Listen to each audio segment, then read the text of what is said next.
Well, I'm so excited this afternoon to introduce to you our guest, Dr. Jana Harmon. Just a little bit about her. Dr. Harmon is the Senior Fellow for Christian Apologetics for the C.S. Lewis Institute and a Teaching Fellow for the C.S. Lewis Institute in Atlanta. She serves on the Atlanta Advisory Board and is an adjunct professor of cultural apologetics at Biola University. Her doctoral research studied the religious conversion of atheists to Christianity, looking at their perspectives and stories of 50 former atheists. She views apologetics through a practical and evangelistic lens, and she is the host of the podcast Ex-Skeptic for the C.S. Lewis Institute. Jana received her PhD from the University of Birmingham in England. Her talk this afternoon is titled "Anything But Christianity: How Skeptics Become Seekers." Can you guys please put your hands together for me and help welcome to the stage Dr. Jana Harmon.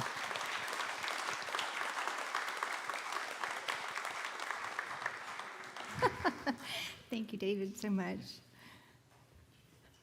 I really appreciate you coming out on a Sunday afternoon when it's cold, windy. At least we're inside. It's really wonderful. My husband, Stephen, is joining me today. We've enjoyed a beautiful weekend here in Blue Ridge, and it makes me really crave the mountains, and getting away from the city is so wonderful. I want to thank Lynn and Carol. I don't know where Lynn is.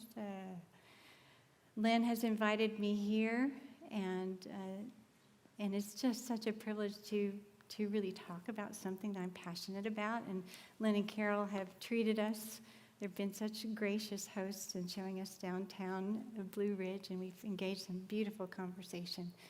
So I'm just thrilled that you have interest in this kind of thing, something that's been a part of my life for probably 25 years. I do want to commend Lynn, too, for bringing this into your church. I think there's so many questions that are being asked today. They've been asked for a while from culture, from our family, from our friends, from our own, inside our own church, questions that are sometimes hard to answer. And I think as Christians, I love the prayer, and I love the scripture in Peter, what Peter says about being prepared, and we're all called to that. So I thank you. Thank you, Lynn, for having me.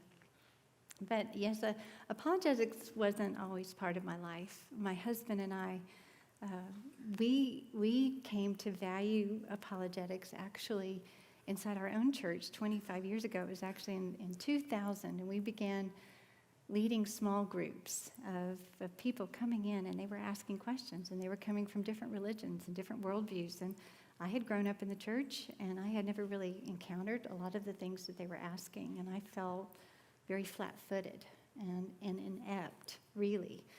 And so after 3 years of feeling inept, I decided to take a closer look at the big reasons for why we believe what we believe. I pursued a degree in apologetics from Biola. And it was a real challenging time when you kind of open the box of Christianity and you see what's inside, and you do the deep dives, and you figure out, is this true? Is it not? What about other worldviews? What about science? What about God? How does it all work? Can it work? And I came out of that process really more confident than ever that the Christian worldview is the best view of reality. It explains best the way things are. And it was, like I say, it was hard, it was challenging, but it was very confirming that what we're presenting as Christians is right, and it's true, and we all know that. There's a sense in which if you've been a Christian, if you've been a believer for a while, you've experienced God, you've lived in the scriptures, it's very real and it's very true for you.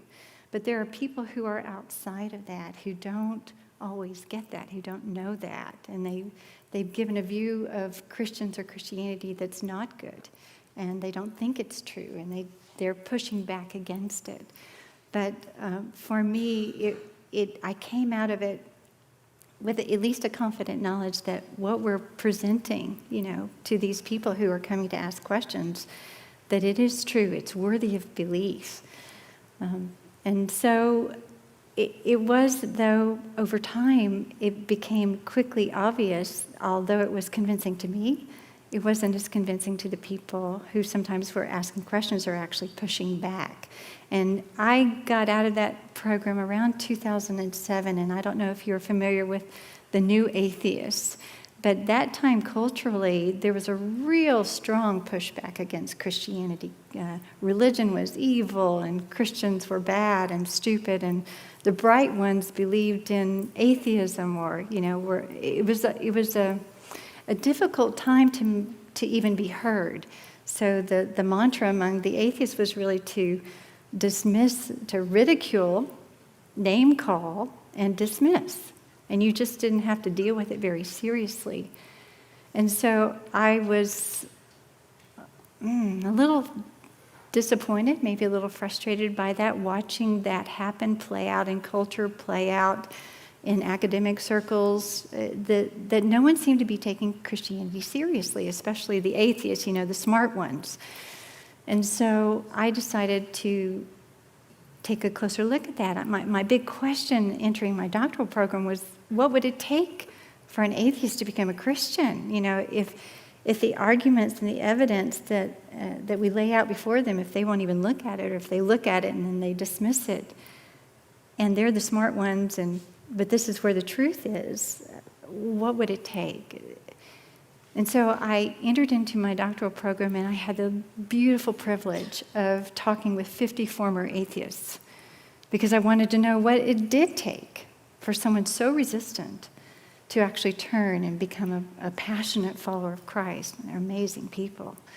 And I came to understand that, and it's something we all know, again, intuitively, that the things that we believe aren't necessarily just for rational reasons. A lot of times, our beliefs are formed from where we grow up, the family we are raised in, right? Our friends, the people we know, the authorities in our lives, what our teachers tell us, our experiences, good and bad, the things that we desire, the things we want to achieve, our moral intuitions, our moral desires, sometimes not so good. We are shaped by so many things, including our intellect, but there are a lot of things that we hold to be true, and not necessarily because we thought about them very much. And there are a lot of people who push back against God, not because they've thought about it that much, it's just what they want, it's what they know, it's what they're comfortable with. And so they push back. And so today, I am here in the name of apologetics, kind of.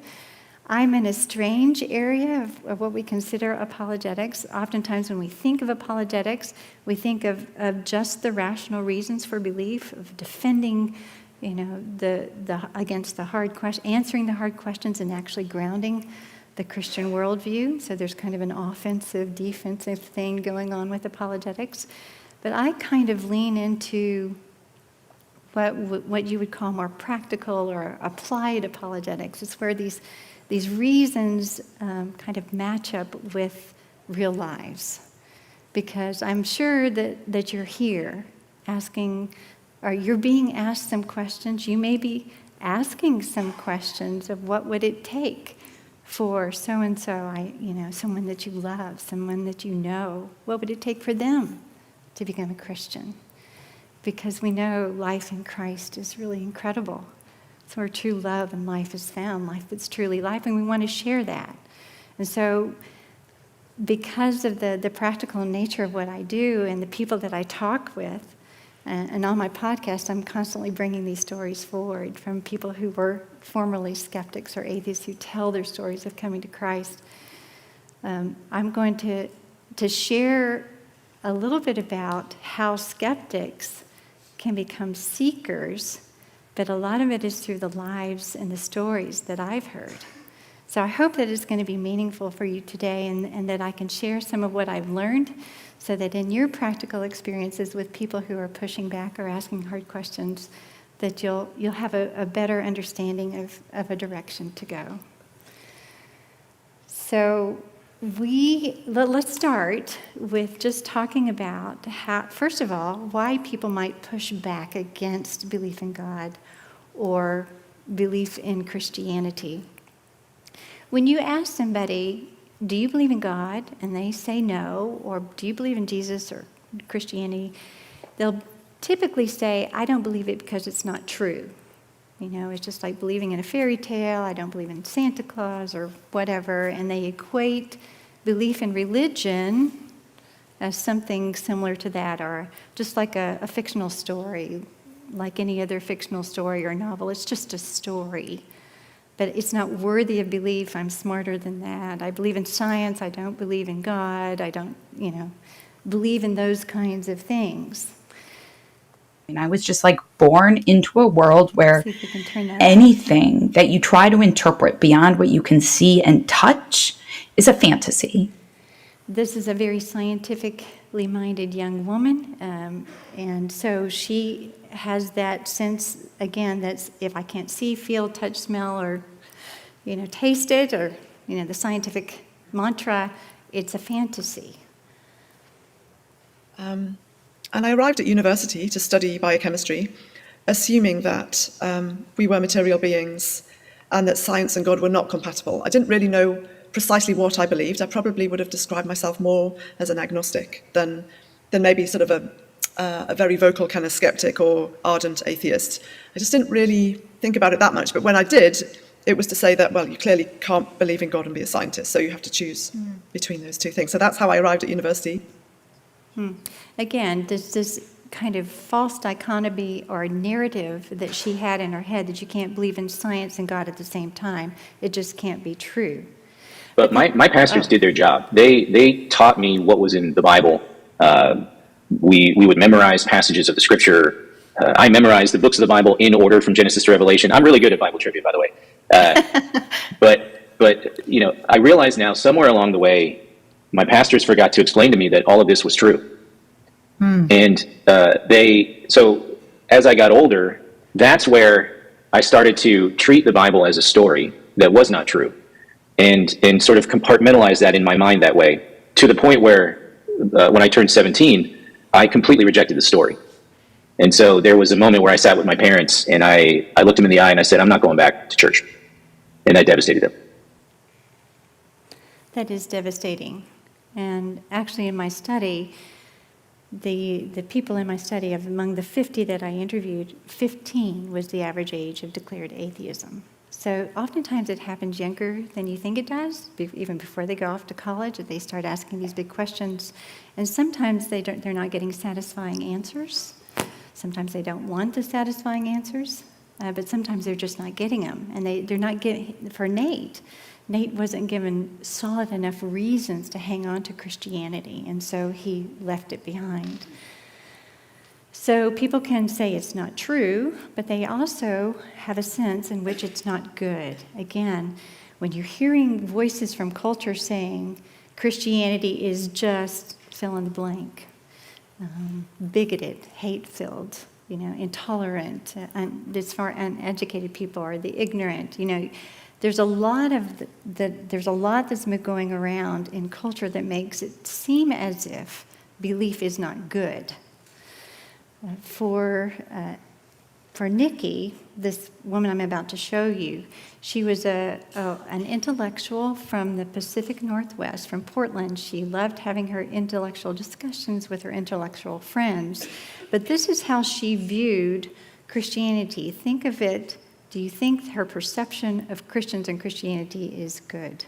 I couldn't see how any of it could be true, and I didn't understand why otherwise smart people would believe in it, other than it gave them a sense of comfort and the ability to deal with the unknown in a way that, kind of structured their anxiety. I just thought in the end it was a mental illness. I really did. I thought the belief in God was delusional, and that someday science would come along and cure humanity of all of this insanity.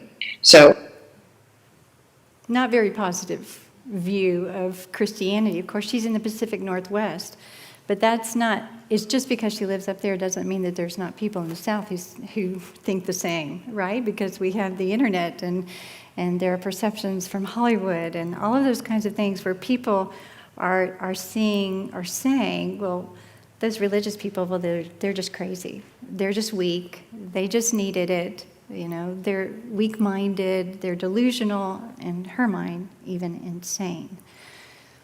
So there are people who think that it's just not worthy of belief, that it's not good, Christianity isn't good, and it just has nothing to say to my life. It's not relevant. I don't need that. I don't need a cosmic authority telling me what to do. I'm fine on my own. I'm captain of my own ship. I can run my own course. I don't need that. A lot of people also it's not relevant because it wasn't part of their world growing up. It's not that they're terribly resistant to God. It's just that it just wasn't part of the DNA of how they grew up in their world, in their family. It's just a non-issue. It's something that other people do, like Had a Al. normal, typical childhood. Nothing, no major glaring issues. No, I wasn't scarred as a child. Everything was pretty normal. I had a lot of great friends growing up, and I had two very loving, very wonderful parents, a younger sister. God was not in the midst of our home, though. My parents, I have all my relatives, grandparents, they all have a Catholic background. None of that really translated into home life. It just wasn't practically part of his life, and he really didn't care about it.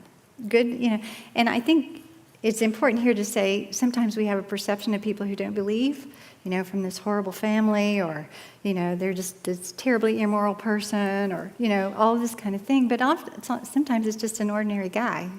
It's just not part of their world, right? He was from a loving family. He was just an atheist. Some people aren't so fortunate. They're from homes that give them an experience as if, how could they believe in God? How can they believe in a God that's real? I don't see it or feel it in my world. My world is pretty bad, like Stephen. My dad was an evangelist growing up, and so we traveled from church camp to church camp. That was my entire childhood. And I just remembered the man that I saw behind a pulpit and the one I saw behind closed doors were not the same. I would literally see my dad get up and preach about Jesus, but then physically abuse my mom behind closed doors. So I just remembered at a young age being like, look, if God's real, he's not good. And I don't want anything to do with this Jesus guy. So I hope you've gotten from this very small smattering of examples that no non-believer is the same. People reject God and belief for different reasons. We can't presume that we know why they believe what they believe, really. Sometimes they don't even know why they believe what they believe. They just know that they don't. So I think it's important here from the very beginning to appreciate that nobody holds beliefs in a vacuum, that their convictions are wrapped up in a story of how they got there and why they believe what they believe. And the best first way to figure that out is, again, not to presume upon someone. That's something that they really hate. Just like you wouldn't like someone to presume upon you, oh, you're just a Christian because you fill in the blank. When they haven't even talked to you, they don't even know you. And we need to give others the benefit of the doubt and just sit down and ask them, tell me your story. Tell me how you grew up. I'm just so interested in your views and how they were shaped, how they were formed. And it's a great way to get in to really what they're thinking. But at the end of the day, and I think this was one of the most fascinating things among the 50 in my research that I talked with, I heard their stories, and they gave these surveys, their views as atheists. And one of the things they said, one of the questions was, did you ever think you would ever change from being an atheist? Nearly 2/3 of them said no. I thought I would never, ever change.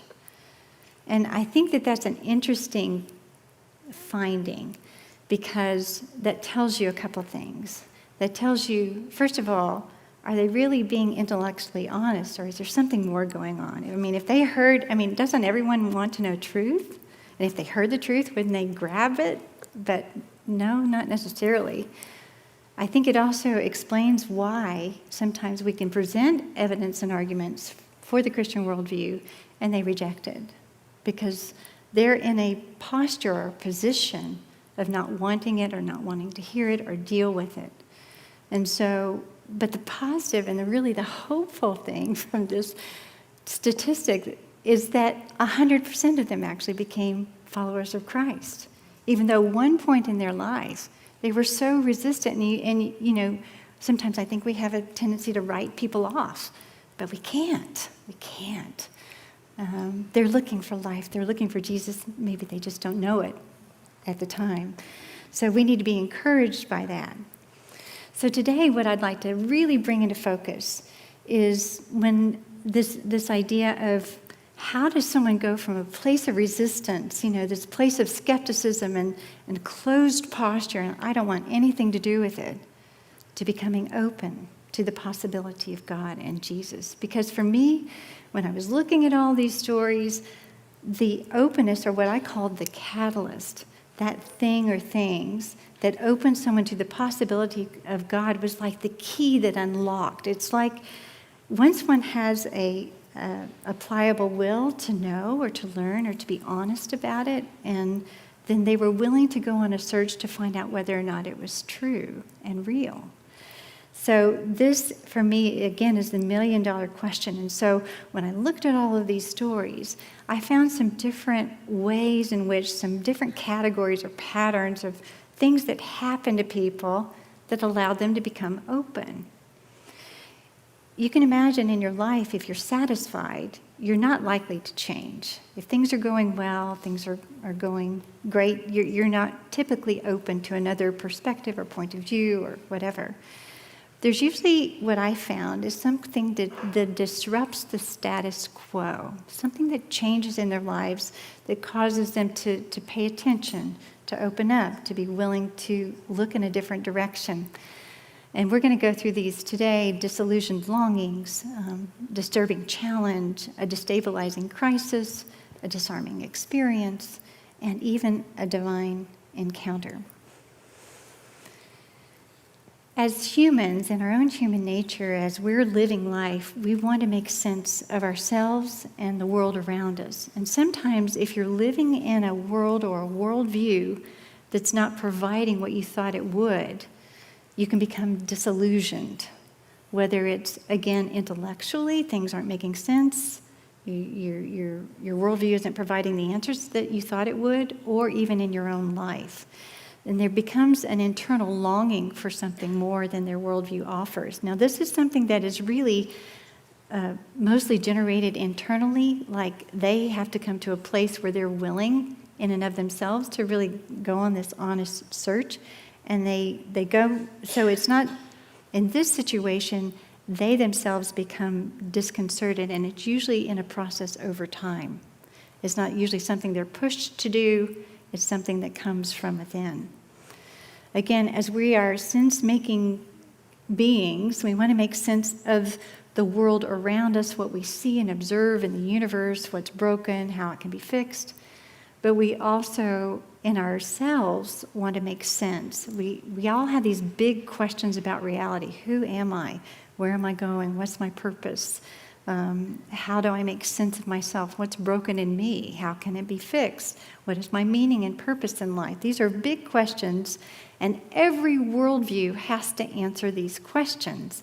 Now, whether someone actually investigates their own worldview to do that, that's another thing, but sometimes people can, and here's what I found, is that oftentimes people will say, I don't need God, God doesn't exist, God doesn't matter to me or my life, and I can get along just fine without God, and they take him off the table as a possibility. But oftentimes what they don't do is they don't think about the life or the worldview that they are really embracing. When someone turns to say, I'm fine without God, and they think they can do life on their own terms, sometimes the wheels start to fall off over time. But in a godless worldview, it's not as easy as one might imagine to live, because when you lose God, you lose a lot. There's a guy named Alex Rosenberg who wrote a book in 2021, and he answers these big worldview questions. And he says he enjoys life without illusions. You know, he's the sober-minded one. He's the intelligent one. And he answers the questions like this, questions that if you take the worldview to its logical end, you have to say. Does God exist? No. What's the nature of reality? Well, what physics says it is, science. What's the purpose of the universe? There is none. What is the meaning of life? There's no meaning. Well, why am I here? Just luck. Is there a soul? Is it immortal? No, nothing like that. Is there free will? No. I think that's a very difficult one to admit. We're constantly feeling it as if we're making choices all of the time. But you're not? No, you're just a cog in a wheel, a domino falling. You have no choice as to your thoughts or your actions. So what happens when you die? Well, everything goes on except us. Well, what's the difference between right and wrong? No moral difference. Those categories don't even exist in an atheistic or naturalistic worldview where only nature or matter exists. Things just are. There's no distinctions. And I think that's, again, so counterintuitive. Of course things are right and wrong, right? But actually, Richard Dawkins would say, no, there's no good, no evil, nothing but blind, pitiless indifference. And that's a hard way to get. That's just a hard place to go to admit that. Well, then why should I be moral? Because it makes you feel better than being immoral. Well, that kind of begs the question is, do you even have the choice to be moral or not? And is moral even a category? You see, when you embrace a godless perspective, you lose a lot. You lose categories or ground, what we call in apologetics, grounding, giving good reasons for that thing or things. Like, it's hard to explain the mind. That's an immaterial thing. You lose soul, spirit, you lose the will, ability to choose, you lose human value. In a godless perspective, there is nothing in this material world that's any better than another. There's nothing exceptional about humans. We might think that there is. That's the way we feel. We feel special, but there's nothing to ground that, nothing to ground human rights. Meaning, purpose, love is nothing but a chemical reaction. It's just, again, a physical, emotional kind of thing, but it's not real. You can't ground your own rationality, which for an atheist, I think, would be a very difficult thing because if you're born of blind, purposeless processes, you can't trust your own mind to make ordered decisions, things that you can trust. Your mind is bent on survival and reproduction, but you can't know what is absolutely objectively true. And that's, again, sounds very strange, but that's the reality. You can't even ground a really good morality, again, saying this is absolutely right and this is absolutely wrong. You might feel it, but it's only your opinion. It's only your preference without God. So you lose a lot when you lose God. At the end of the day, if God doesn't exist, we don't matter. If Eric Metaxas says it this way, if we are only matter, then nothing matters. That's called nihilism.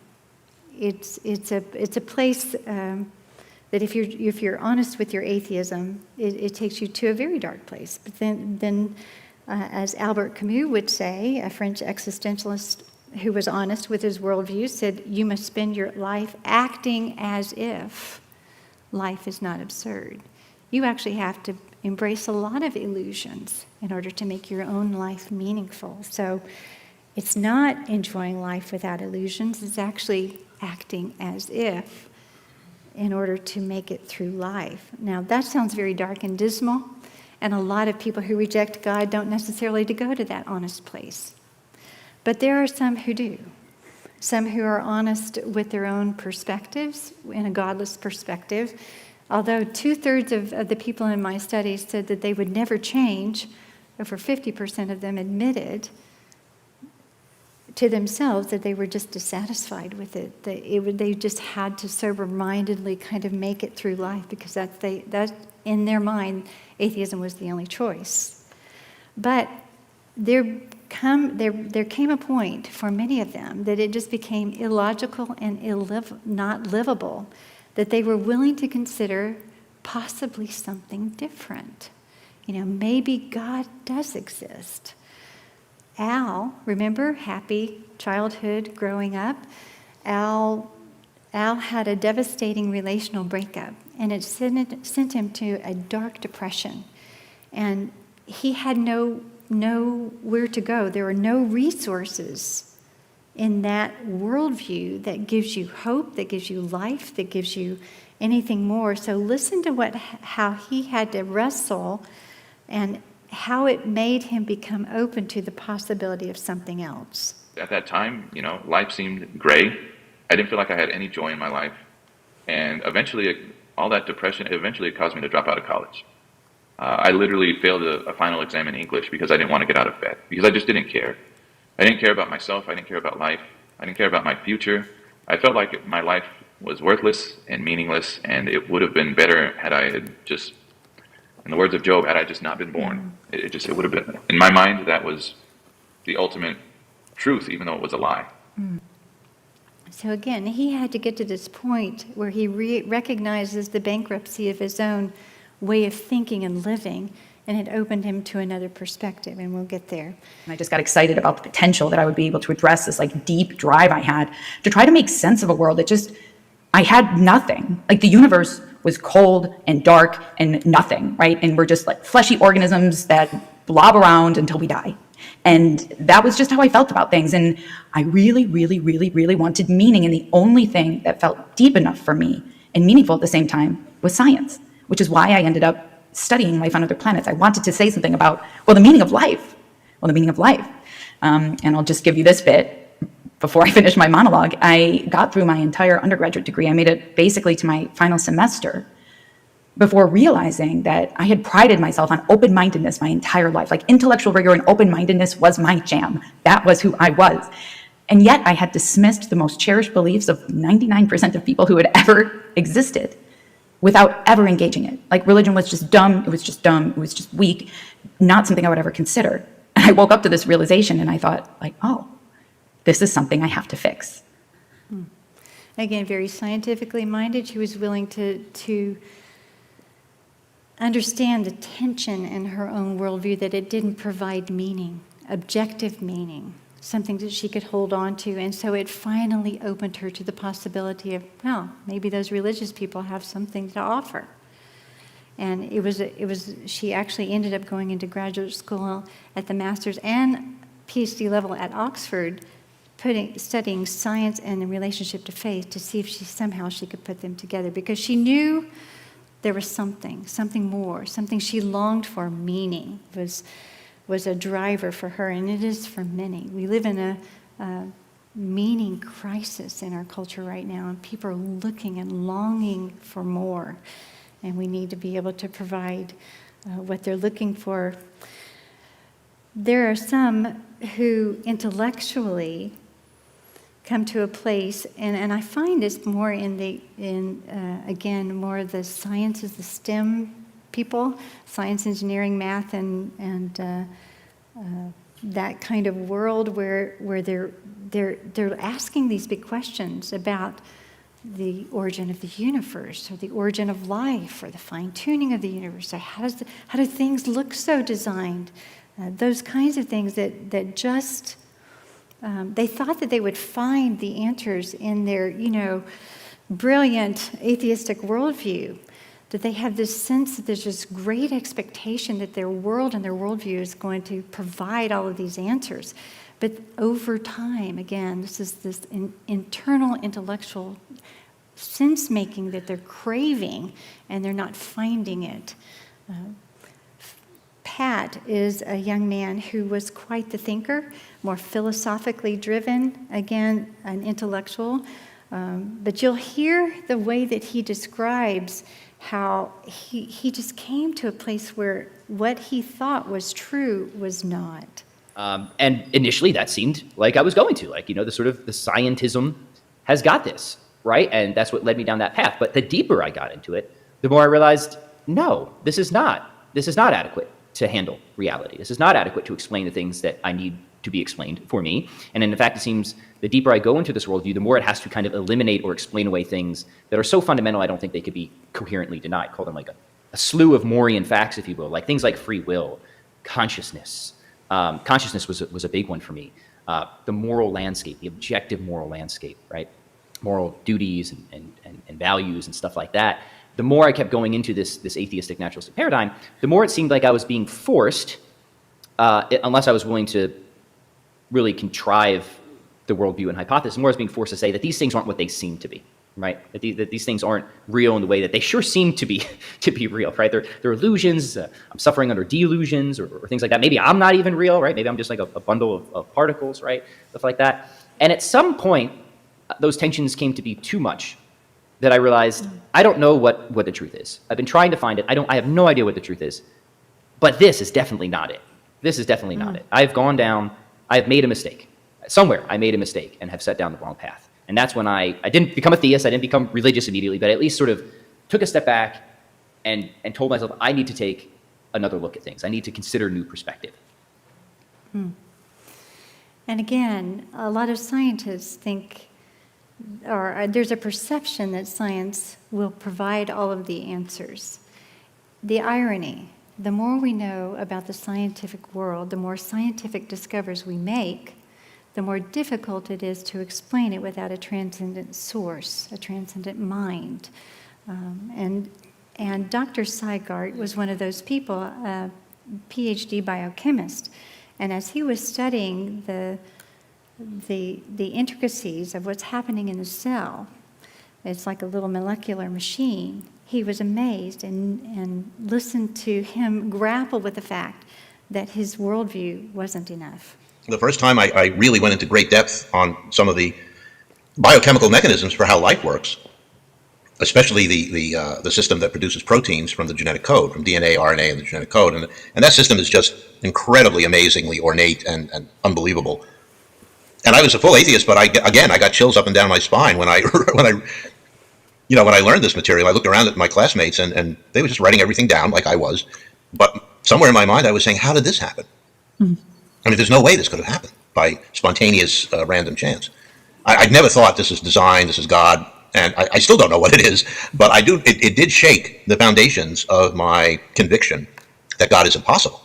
And I began thinking, well, I don't know, maybe God is not impossible, which means that he is possible. And at that point, thanks to these scientific issues, and there were many others that came along, well, there are lots of questions, for example, in science that you just can't ask because they have no answers. So, all of those questions led me to this, what I call my agnostic phase. I reached a point where I would not have said I was an atheist anymore. If someone said, do you believe in God? I would have said, I have no idea. I don't know. But he was willing at least to admit that, well, maybe I'm wrong. Maybe God is possible. And he went on to, he has a fascinating story, but he went on to believe that God is the mind behind all of this reality. And he's a prolific apologist on Twitter, honestly. But again, those people it took their own self-realization. And I think in apologetics, and this is very important, we want to present our ideas to someone and convince them. Sometimes they're not ready. The best way for someone to change their mind or perspective is when they come to it on their own terms, when they become open and to investigating and open to other explanations about reality. Now, sometimes it requires a little bit of it's nice to have a little bit of a gentle nudge. Remember Sharon, she was someone who also went to college believing there's science and there's God and never the twain shall meet. Well, a Christian, she was at Oxford and she befriended a lot of her dorm mates, and they were bold enough to invite her to an event called Grill a Christian. So there were Christians up on stage where you could ask anything you wanted, and it was a turning point for her. They hosted an event called Grill a Christian, which was basically 4 Christians sitting on chairs in a row and a room full of people who were asking them whatever they wanted. And this was an important part of the beginning of my journey, that asking questions is okay. And kind of Christians that are worth their salt want to try and give responses to people's questions, because if something is true, it is worth it's worth asking questions to find out whether it's true or not. So I put up my hand halfway through this evening, grilling a Christian, and asked, surely you can't believe in God and be a scientist at the same time. And I was given the answer that actually, yes, you can. And saying that science is in conflict with belief in God is a bit like saying that the software programs and processes that undergird Instagram is in conflict with the existence of Kevin Systrom, its founder and CEO. And of course, those two things are not in conflict. In fact, together they give a more complete understanding of Instagram. And if you try and understand it just with reference to the software and the processes, you end up with a diminished understanding. And it's the same with God and science. The study of the mechanisms in the natural world is not in conflict with belief in the one who set it all in motion and continues to uphold it today.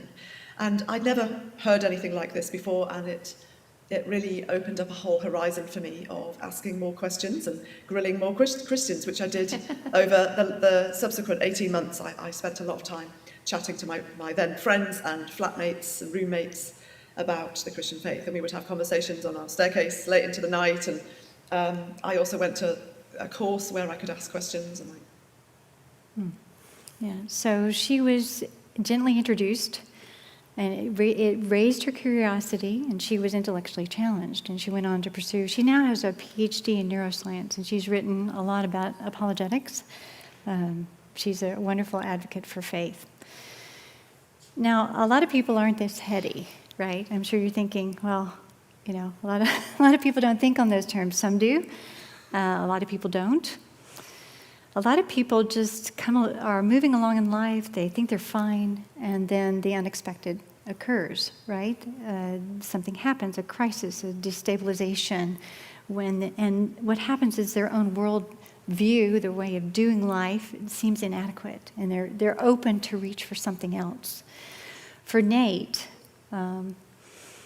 Nate was the one who thought the Bible was just a story. He wasn't given good reasons, and so he just left it behind. Nate ended up living life on his own terms. After in his career, he moved into Las Vegas and was the manager of the Hard Rock Hotel. So you can imagine the kind of life that he was living on his own terms there in a way, but something happened. He had two things back to back, which I would consider a crisis. One is his close cousin unexpectedly died, and that really shook Nate. It made him think about his life, his own mortality. Was he living the kind of life that would be worth living? But then his father had an accident, unexpected again, where he broke his neck. And that was a real critical point for him to really come to terms with himself and his life. To the neurosurgeon at the hospital where my father was. And they had performed initial surgery to understand the extent of the damage to my father's injury. And he was explaining this. And I just remember watching his lips move, but just not hearing him at all.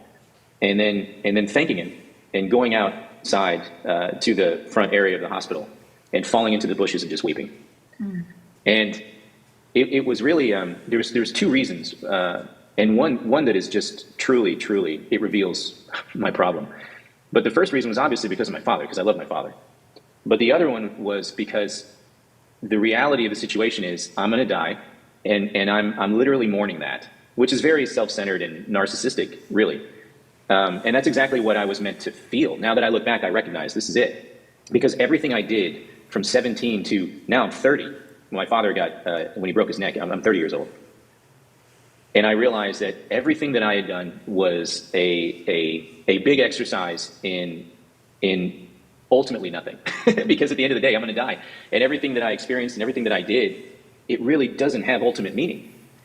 And that was crushing. And so in that moment, something came to me, which is I should pray, And so I'm like, okay, I don't know what else to do. So I literally prayed. This was for the very first time, Jana, and it was the realest prayer I've ever prayed in my entire life. And it was one word, and it was just help. That's all I could get out because I was choking. I was weeping so much. And in that moment, I felt peace or calm.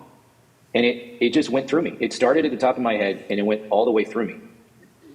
And I knew in that moment that God was real. Wow. It's an immediate awareness. I don't know how else to describe it. Right.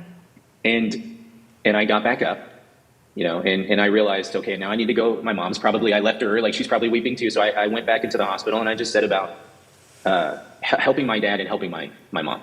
But in that moment, that was it. That was the light switch that went off or went on for me. And I knew I had to go to church and understand what this meant for me moving forward.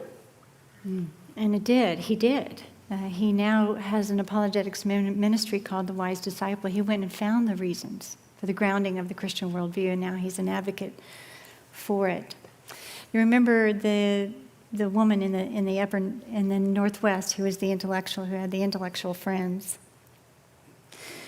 She found herself in a crisis moment of a medical health crisis where she was looking at the potential for a terminal illness, and her intellectual friends seemed to desert her. But what that does, when you face death and you face your own mortality, again, in a way, truth became very important to her. And as my health got worse and worse, I did reach out for help, and I began to have my beliefs challenged in a way, because truth became very important. Like truth, like knowing what was true, what was actually true, became central to my life at that point. Like you have to know, you have to be, if you're going to be honest, if that's like a characteristic in your life that you want to pursue, honesty, then you have to know what truth is in order to tell it. And So again, she became open. That's the key. She became open to another perspective. Oftentimes, again, so many people have such negative views of Christians and Christianity, these negative stereotypes, and oftentimes they have no direct connection with anybody who's a real Christian, somebody who is a real embodied living disciple of Christ. All they know are caricatures, or what they've seen on the movies, or what they've heard through social media, or Twitter, or whatever. And so when they actually encounter somebody who is real, who's different, who's intelligent, who's kind, who's loving, it starts to break down these caricatures they have in their mind. And they start to take Christianities and Christians a little bit more seriously because they're experiencing it personally. That can happen. And there's the 82% is an incredibly encouraging statistic I found in my study. Is of these 50 former atheists, 82% of them, which is the vast majority, had some positive interaction with a Christian that helped change their view and open them to the possibility of God. You see, many of them have had a lack of exposure. They haven't met a Christian. And so they have these ideas. Some of them have met a Christian, and it hasn't been good. You know, they've had negative exposure, hypocrisy, hurt, pain associated with religious people. And so they have this very low expectation of anybody else who calls themselves Christian or represents God in any way. But then they have this very, again, surprising experience. That's what happened to Nikki. She was dealing in the hospital with her medical crisis, and she got to know, or a woman named Mary, whom she met in AA, just happened to be a Christian. And while all her intellectual friends kind of didn't show up, Mary did. Let's listen. her name is Mary. She's my little angel. I came in one day just this shaking, and she grabbed onto my hand and has not let go. We called her Bible Thumping Mary. And here's this atheist and this Bible thumper, and we became friends. I really believe that Jesus was probably fictional, probably completely fictional. And so when Mary started talking to me about her Jesus and how much she loved him, I thought, oh my gosh, this lady's nuts. But I really like her. But she would tell me she's praying for me, and she's got her church praying for me, and I didn't know what to make of that. I would just tell her, please don't pray for me. Don't, that's dumb. So, but the things she would say were true, and like morally true, emotionally true, and I didn't know what to do with that. That was really challenging. I didn't know it was God, but my heart was open. Like, love was a very important virtue to me, because I needed that connection. I hit a point where I was so desperate in my life that I was just going to choose good people. And Mary was good, and she was loving, and she showed up, and she would,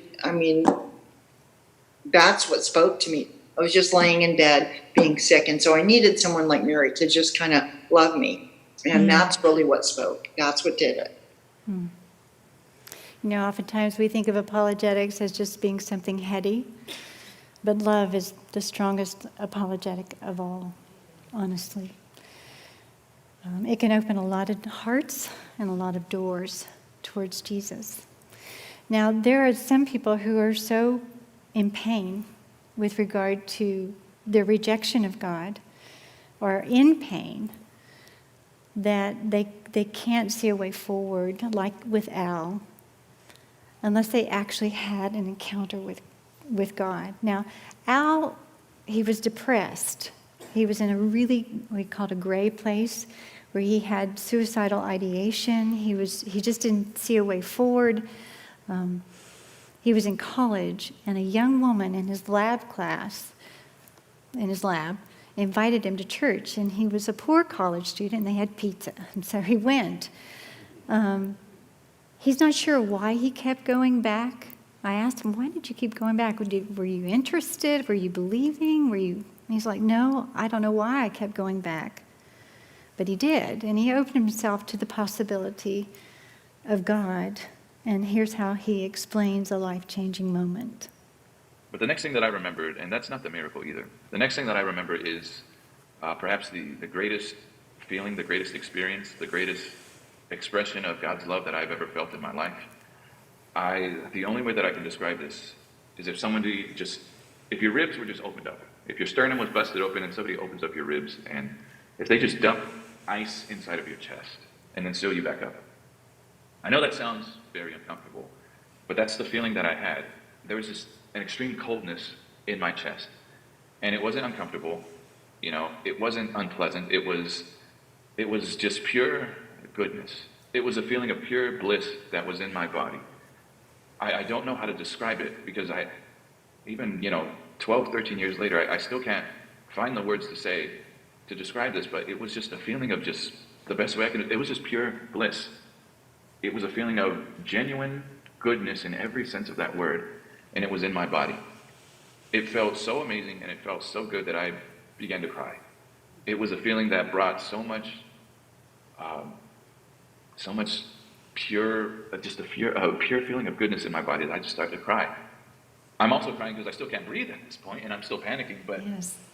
I am crying because of how magnificent it feels within me. And it was in that moment that I knew that everything that I had thought, every word of blasphemy that had come out of my mouth, every single thing that I had ever, thought about God in the negative was untrue. Every single lie that I believed, every single science book that I had studied under, at that moment I knew that they were all wrong. In that moment, I realized that two important things. First of all, I realized that God existed. He is real. But more importantly, I realized in that situation, and it was revealed to me, that not only does he exist, but that he notices me, that he cares about me, Yes. that the creator of all things, the creator of who knows how many galaxies, we don't even know how many universes there are, but the creator of every single planet, every star, every person, every living being, the creator of all time and space, somehow notices and takes note of an atheist sitting in a church in the small town of Corona, California, and he cares about me. And I think that, along with the magnificent feeling that I was experiencing, that just overwhelmed me. And I was just sitting there crying, just sitting there in my seat, crying, feeling like such a fool, but at the same time feeling so thankful that God would somehow reveal himself to me. He's now the pastor in that church.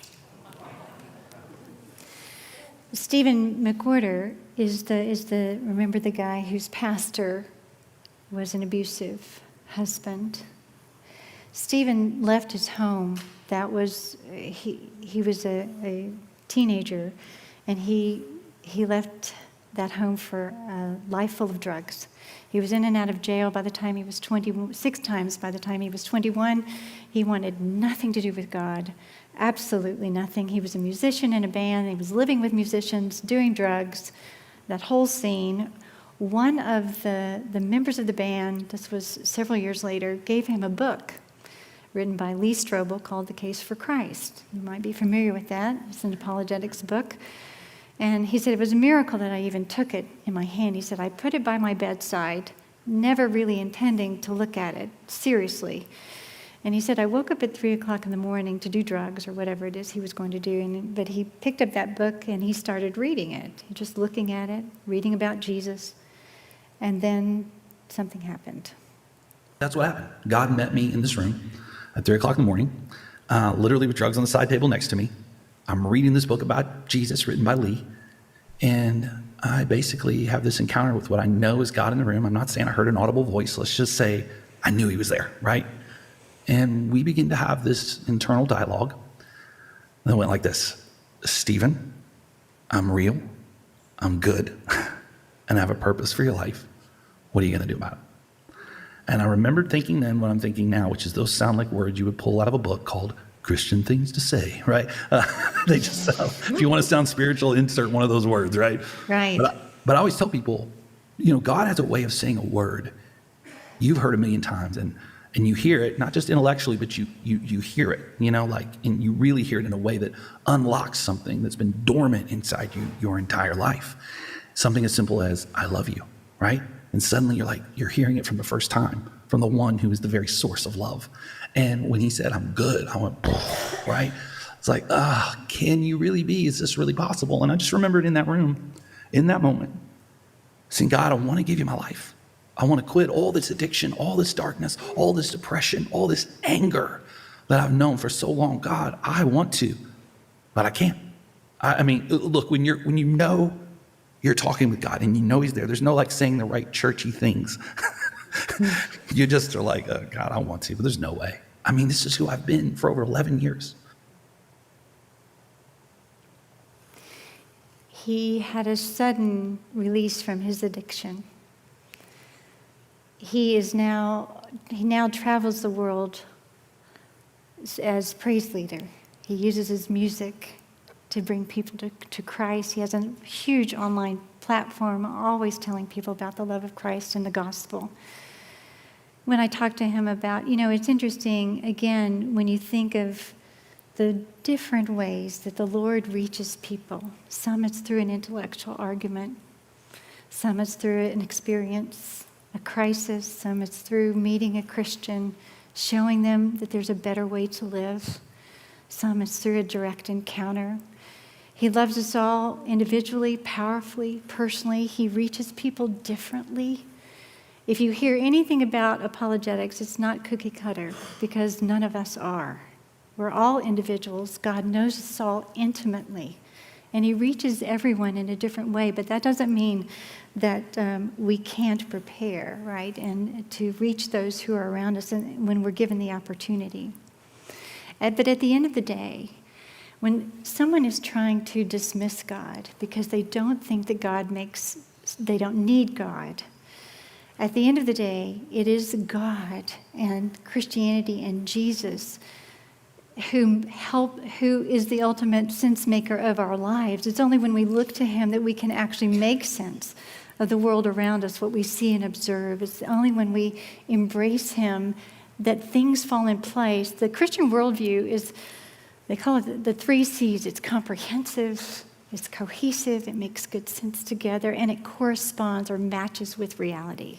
It matches with the needs, the desires of your own life, to know and to be known, to have purpose, to have meaning, to have dignity, to know that we're going somewhere, that we have hope. It makes sense of all of these things that we struggle with, but it also helps make sense of all these big intellectual issues too. Listen to Sharon as she pulls kind of the pieces together and talks about how Christianity makes the most sense of reality.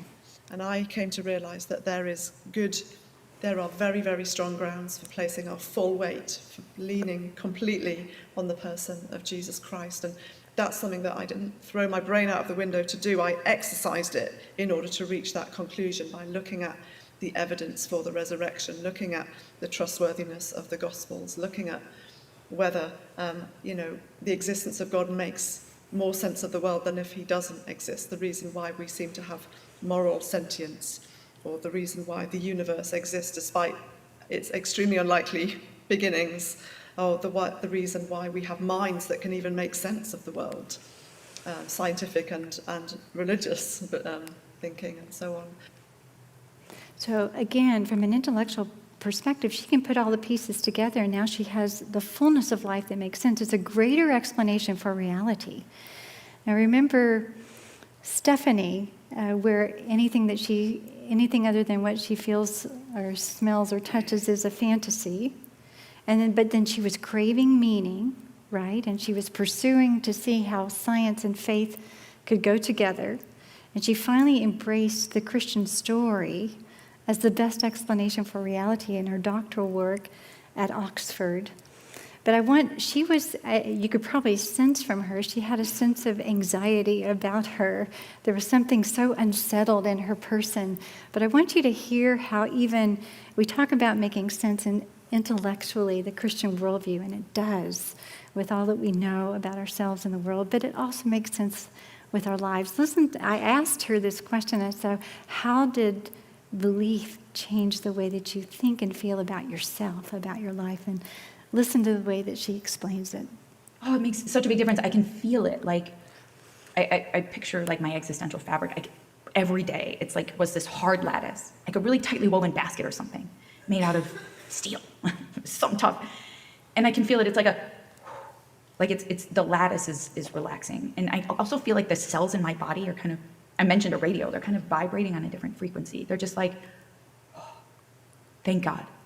The refrain always in my head all the time is thank God, thank God, thank God. And like, thank God for God. Yeah, and so I want to be humble about it. And a part of me is like, well, maybe I'll change my mind. Maybe I'll go back. Maybe I'll find some intellectual argument. Maybe. But I feel like I've just been coming home. One of my favorite things about God is all the brilliant metaphors. And one of my favorite metaphors for God is like a fisherman. And I've been like swimming in a murky water. And God's like a fisher person and has had a lure in my mouth. And God's trying. God's like, come on. And I've just been swimming around in that murky sea, like against God, and it hurts. Like my whole life. Even though I was looking for answers, I was like a fish, like zipping around, doesn't know what direction to go in. And now I'm tuned into the direction God's like pulling me in. And it's all light, and it's clean water, and there's sunshine. And I'm like, yeah, let's go to those tropical waters. Like, yeah, let's get closer to the surface. Let's go, God. And I'm feeling more resilient. I'm sleeping better. I mean, my sleep was terrible my whole life. I just stayed awake with anxiety about everything, including death and godlessness. And I'm eager to lay in bed and say, hey, God, like, what's up? And it's so good. It's so good. And again, you could be like, oh, she's just doing it because it feels good. And it's like, well, feeling good is a part of it, but feeling good is also a part of it being true. So it definitely doesn't feel dishonest to me, I'm open to the possibility that it might be entirely wrong, but like I'm getting a lot of data from God that is probably right. I think she's starting to understand what it means to have peace, the shalom that only God can give. So at the end of the day, God exists, and God matters. He matters in our lives. It helps us to, again, we have a gift to bring people the thing that so many people are looking for. And sometimes, like in these catalysts, a lot of them, again, they have to come to it to themselves. They have to come to this realization of need, right? Felt need, otherwise they're pushing away. Sometimes we're interrupting their lives in positive ways, showing them a different way to live, that there's something better.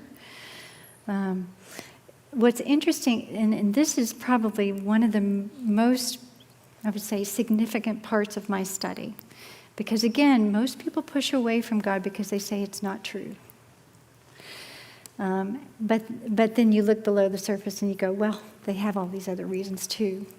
So my big question again was, okay, well, what is the primary reason, or in what way does God draw people to himself?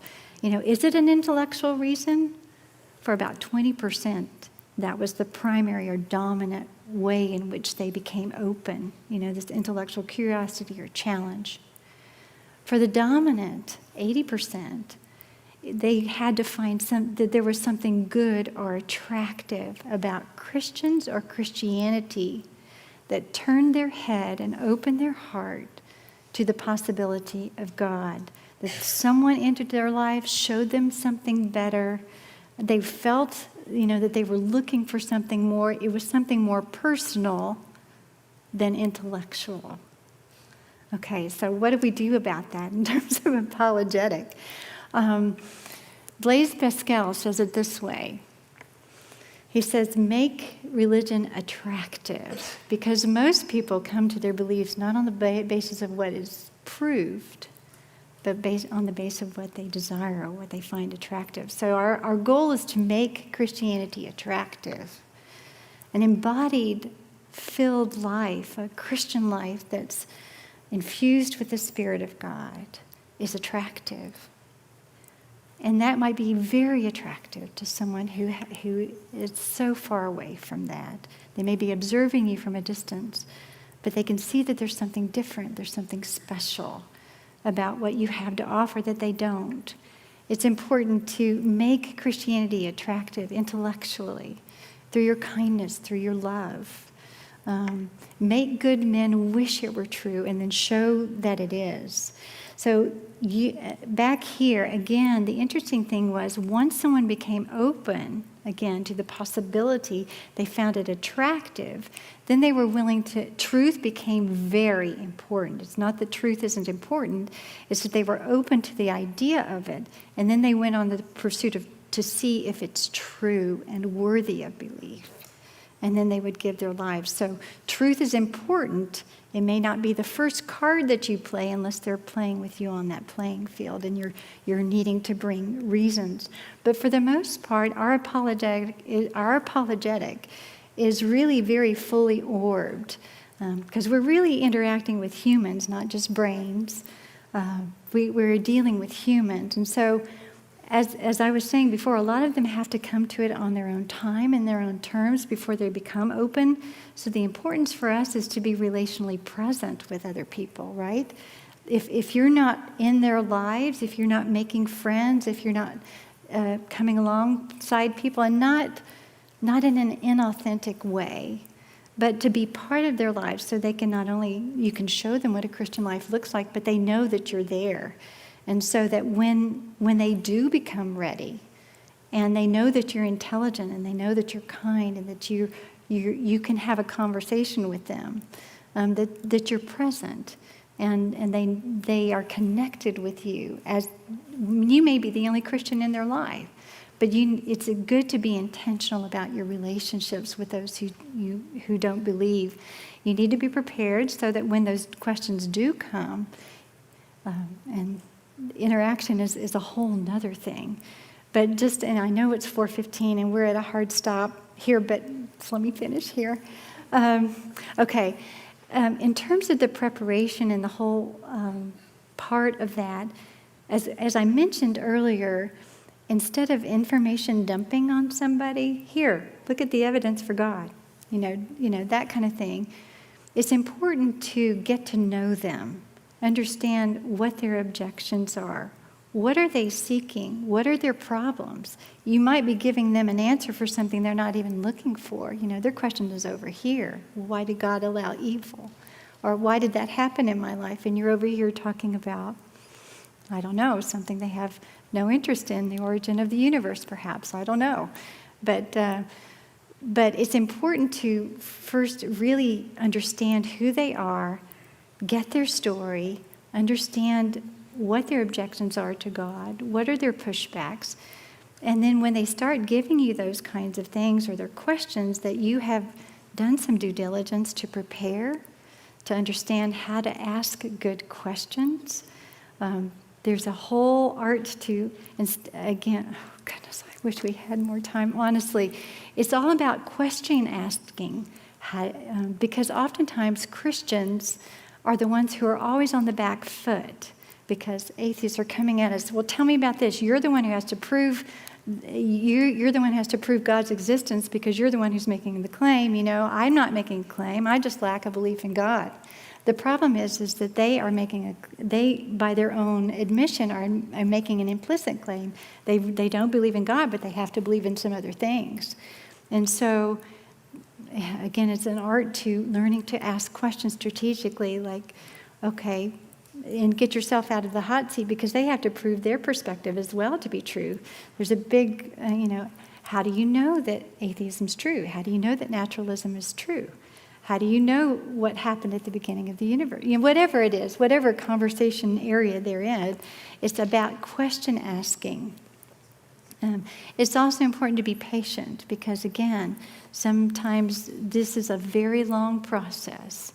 Imagine what it would be like for you if you're a Christian, if somebody wanted you to become an atheist or a Buddhist or a Hindu or whatever, and you're like, whoa, that's very unsettling. I can't imagine that. It's usually not something that happens in a heartbeat. And of course, with Stephen, he said there was no other way that God could have reached him except for that moment. And for Al, that was a sudden change.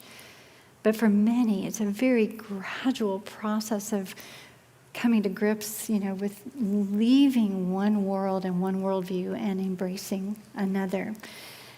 Prayer is incredibly important through this process because the Lord is the one who changes hearts. He uses us as his ambassadors, but he is the one who breaks down the barriers, changes the hearts, creates opportunities, relationships, and we depend very deeply on the Holy Spirit to do his work, to guide us, to guide them. This is more than anything, pray. I don't know how many stories I've heard of people who are like, and my mom was praying for me that whole time. And they were praying for me and they told me about this, and so prayer is incredibly important. And I would also add here at the end, provide, this wasn't part of, but I didn't have, gosh, there's so many stories, but the Bible is the word. It's really life-giving, and there's so many people who push back against the Bible. They've never really read it with an open heart or open mind. It's amazing what happens when people actually open the text for themselves and not in a contentious way, but actually just to read it. They fall in love with Jesus. It's incredible because, again, they have these preconceived negative understandings of what they think the Bible is, and then they read it for themselves. It's so much more intelligent than they thought it was, with reasonable characters and debate and persuasion, and Jesus is this courageous. I remember this one guy saying, and he could just throw down with the Pharisees, and he was just so wise and so bold and so strong, but yet so God, so compassionate. And I think if I could add anything, and I love what was in the prayer, is that oftentimes we think of an apologetic as a defense or defensive, and people are getting defensive. When you think of Christ and the way that he approached the religious zealots versus those who didn't believe. The religious zealots, he dressed down, But those who didn't believe, he was so compassionate and so caring and so patient. And he had the heart, forgive them. They don't know what they're doing. They don't know. And so many people that we are engaging with, they're just blind, and they don't know what they don't know, and they think they know. And so we need to have a posture of just gentleness, respect, love, care. Love is really the greatest apologetic. But also provide due diligence in your own lives, because you are a representative of Christ. And we need, there's so many people who push back against Christ because of Christians, because of the hypocrisy they see. And so we need to really be intentional in our own walk, in our own discipleship with Christ, so that when we do have the opportunity, and it is a privilege to be in the lives of other people, that we are presenting something that's attractive and good and authentic and real. If you want to know more of these stories, the name of the podcast is Ex-Skeptic. We have a YouTube channel podcast. website where we have over 100 of these stories, all different kinds. And the beauty of it is each ex-skeptic is telling their story of moving from skepticism to belief. But they're also giving advice at the end of every episode. They talk, they give advice to the curious skeptic on taking next step forward. And they give advice to the Christians on how to engage with those who don't believe. And I think their advice is golden. I mean, it's just golden because they've been there. They know what it feels like. They know what it looks like. They know what it sounds like to do it well and to do it not so well. So take a look at that podcast or YouTube channel or however you. And I just want to apologize. What a gracious crowd you are. You have stayed over past the 4:15, and I fully realize we haven't gotten to Q&A. I hope this has been worth it. I'm here to answer questions for you personally. I'm willing to stay as long as you need. I apologize that we weren't able to do it from the stage here, David. But thank you so much.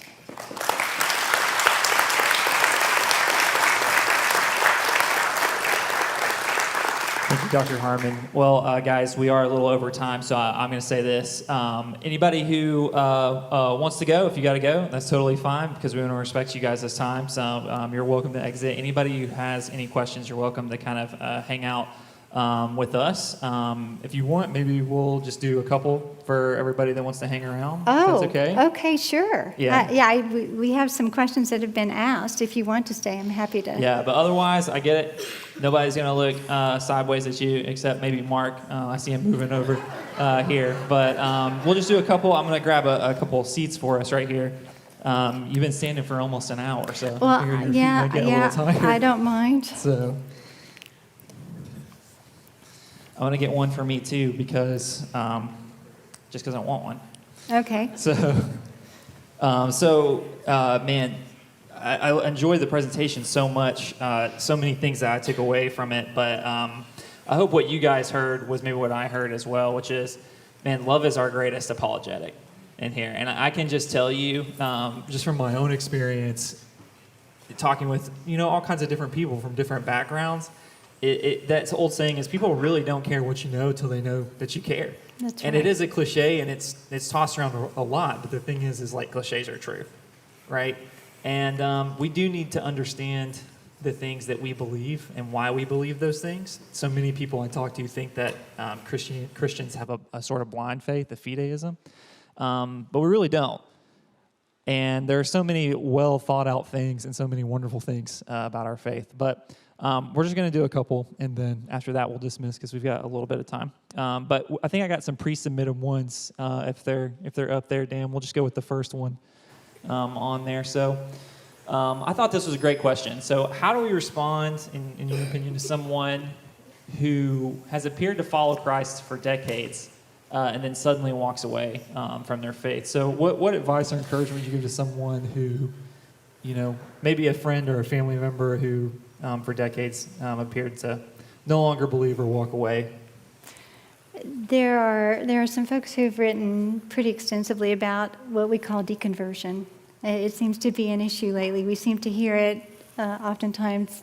There are Christian artists who are walking away or authors who are walking away, and you hear the stories and you go, oh my, what's going on? And there certainly are a lot of people walking away. John Marriott did his doctoral work in it, and he tried to kind of determine why people walk away from their faith. And he said there's the intellectual answers that aren't given. They're struggling, with something like that. There may be some emotional hurt or pain, but there's also kind of moral issues that can arise, and really differences in the Christian faith with what's going on maybe in culture, and they just can't agree, with what the Bible says or whatever. But those are just presumptions, right? And so, like I was saying before, we can't presume why someone particularly walked away. The important thing is to sit down with them and ask. And not, again, in a defensive or how dare you or how could you, but wow, I'd really like to know what's happening with you and what made you think, why are you doing this? And again, it's posture and approach. I just can't say enough about it. We're always engaging people with a desire to know, to listen, to seek to understand first before we respond, to try to address concerns that come up. If it's an intellectual issue, getting them with someone, well, I understand, yeah, you think whatever. Or if it's more ministerial, or we just need to speak to the person, whoever this is, whatever their doubts are, emotionally or morally or culturally, or whatever it is. We need to take them very seriously and with a posture of compassion, because oftentimes it's not as easy to leave your community as you might think. Oftentimes it's very difficult. So I think the first thing that we need to do is pray, and you also need to create try to maintain a relationship with someone, because if they feel alienated, even though they walked away, it's much more difficult to come back. So I would just say try to spend time with them, understand them, seek if there's something you can do, pray for them, maintain a relationship as you're able, so that they can continue to feel a sense of connection so that they can return. Yeah, that charitable curiosity is kind of the way I would think about it. Is just, I'm really curious to hear your story. Yes. And just being, like you said, charitable and open, because again, there's just something within us that whenever we get into that attack and defense mode, and it's not in a agreed upon setting, maybe like this or like it is in academic circles, when it's our real life with the real people in front of us, and the emotion, it really gets in the way of being able to see what's really going on. And then, like you said, you can be talking to somebody about an issue that they're not even concerned about. So thank you. Let's do one more, Dan. Thank you so much for helping us. How do we as Christians stand firm in our belief that our religious experiences with God are more true than other religions that worship a different God? This is something that when I was in seminary that we were having a lot of discussions about. Is we believe the experiences that we have with God are real and legitimate. But then a classmate of mine proposed a question in class and said, well, I suppose suicide bombers also think that their experiences with God are very legitimate as well. How would you speak into that? I think this is real important. Obviously, even like Al or Nate, they had powerful experiences of God. Mormons have experiences of God with burning in the bosom and all that thing, and that's how they know it's true. But again, experiences are very powerful for us, and I think they can be confirming for us that we are in a relationship with the Lord, and those experiences we all, if God is real, we should have powerful experiences with Him if we're invested in that relationship. But at the end of the day, they are just a subjective experience. It's something very personal. It's something between you and the Lord, or someone else in whom they perceive to be their spiritual God. So that's where really the importance of apologetics comes in, because you want to ground your spiritual experience in an objective reality, right? You've got to have good reason that the God that you're worshiping and the experiencing is actually real and true in an objective sense. Like, for example, the Mormons, they don't have the good objective grounding or reality for the God that they worship. If you look into their worldview, they can't explain, all of these things that they're claiming, that Jesus left India and came to the Americas, and they don't have historical grounding, they don't have archaeological grounding, they don't have DNA evidence. There's just a lot of evidence that's lacking that you would go, well, I'm not sure. How do you know?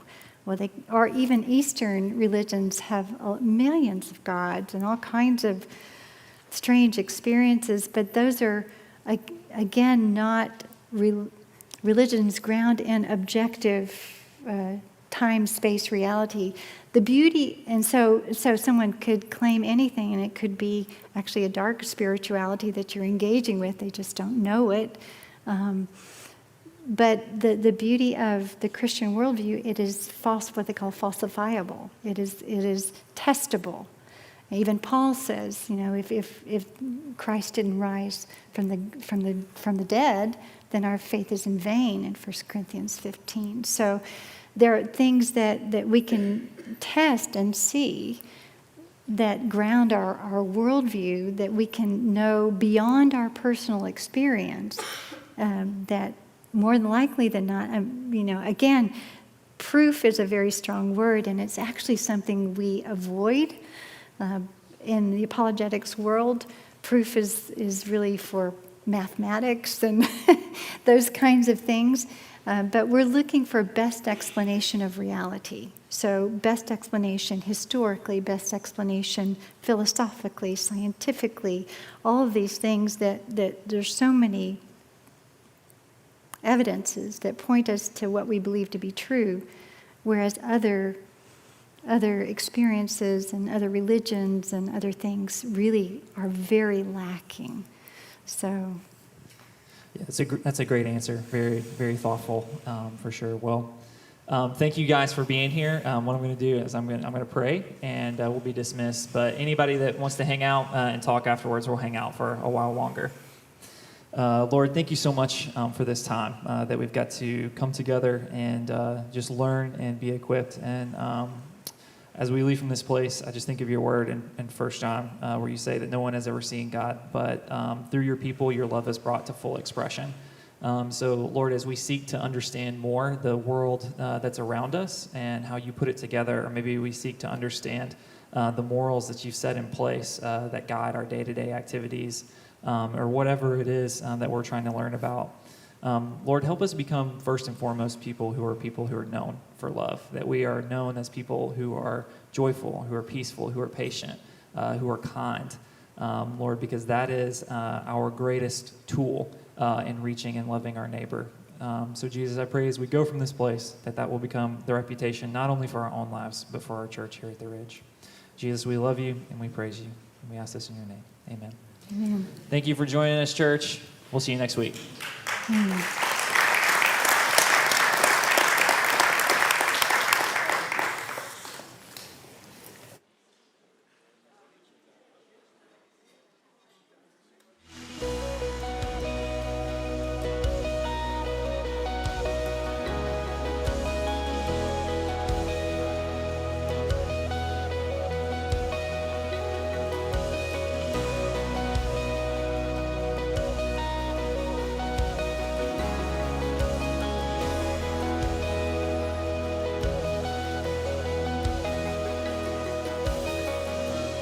You have done more than our minds could ever think.